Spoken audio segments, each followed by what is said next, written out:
విజయనగరం పట్టణం railway station సమీపంలోని railway పాత క్వార్టర్స్ వద్ద గంజాయి విక్రయిస్తున్న నలుగురు జువెనల్స్ సహా 10 మంది నిందితులను అరెస్టు చేసి వారి వద్ద నుండి 24 కిలోల గంజాయి, ఒక స్కూటీ, 1390 రూపాయలు నగదు విజయనగరం 1 టౌన్ పోలీసులు రికవరీ చేసినట్లుగా జిల్లా పోలీసు కార్యాలయంలో నిర్వహించిన మీడియా సమావేశంలో జిల్లా ఎస్పీ వకుల్ జిందల్ వివరాలను వెల్లడించారు.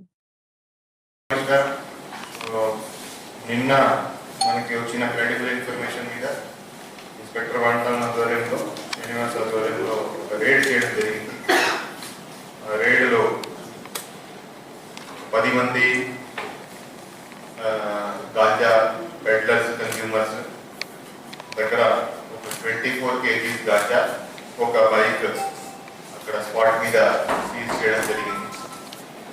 దాంట్లో ఏంటంటే కొట్టంగికి చెందిన ఒక అతను, ఒడిశా సంబంధించిన అతను ఇక్కడికి వచ్చి వాళ్ళకి గాంజా సప్లై చేస్తూ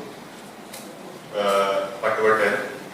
ఈ రేడ్లో 10 మంది ముద్దాయిలు, వాళ్ళ దగ్గర 24 kg గాంజా, ఒక స్కూటీ సీజ్ చేయడం జరిగింది. వీళ్ళని ఇంటరోగేట్ చేస్తే వీళ్ళ చరిత్ర చూస్తే వాళ్ళ దగ్గర నుంచి 5 బైక్స్, మోటార్ సైకిల్స్ రికవర్ చేయడం జరిగింది. వీళ్ళు అప్పుడప్పుడు ఈ బైక్ థెఫ్ట్స్ కూడా చేస్తుంటారు.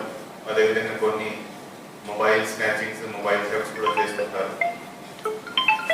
సో వాళ్ళ దగ్గర నుంచి ఈ గాంజా కాకుండా దాని తర్వాత వాళ్ళని అరెస్ట్ చేసినాక వాళ్ళ దగ్గర నుంచి 5 బైక్స్ కూడా రికవర్ చేయడం జరిగింది. దాంట్లో 3 కేసెస్ విజయనగరం 1 టౌన్ పిఎస్ సంబంధించి ఉన్నాయి. ఒక కేసు విజయనగరం 2 టౌన్ పిఎస్, ఒక కేసు భీమిలి పోలీస్ స్టేషన్ సంబంధించి రికవరీ కూడా చేయడం జరిగింది. సో వీళ్ళ క్రిమినల్ హిస్టరీ చూస్తే దుర్గా ప్రసాద్ అనే అతను, విజయనగరం సంబంధించిన అతను మీద ఆల్రెడీ 12 కేసులు, పాత కేసులు ఉన్నాయి. అతని మీద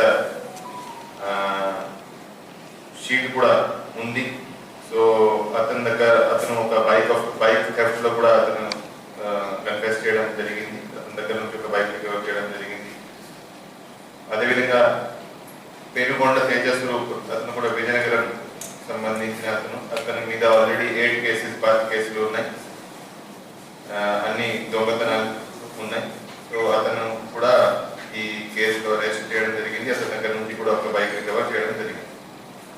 సో ఈ కేసులో 10 మంది ముద్దాయిల్లో 6 మేజర్స్ ఉన్నారు, 4 జువెనైల్స్ ఉన్నారు. సో ఎవరైతే ఈ మేజర్స్ ఉన్నారు, ఎవరైతే మోర్ దెన్ 18 years ఉన్నారో వాళ్ళందరి మీద షీట్ ఓపెన్ చేయడం జరుగుతూ ఉంది. అండ్ వాళ్ళు ఇంతకుముందు కూడా నెంబర్ ఆఫ్ అఫెన్సెస్ లో పార్టిసిపేట్ చేసి ఉన్నారు. వాళ్ళందరినీ ఈరోజు అరెస్ట్ చేసి రిమాండ్కి పంపించడం జరుగుతుంది. సో ఈ కేసులో గమనించాల్సింది ఏంటంటే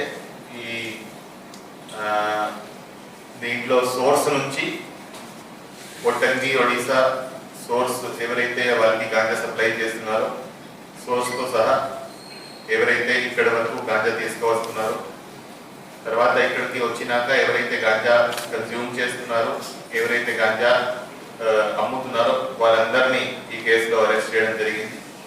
సో అందుకని ఈ కేసులో 10 మందిని అరెస్ట్ చేయడం జరిగింది. సో ఇప్పుడు మేము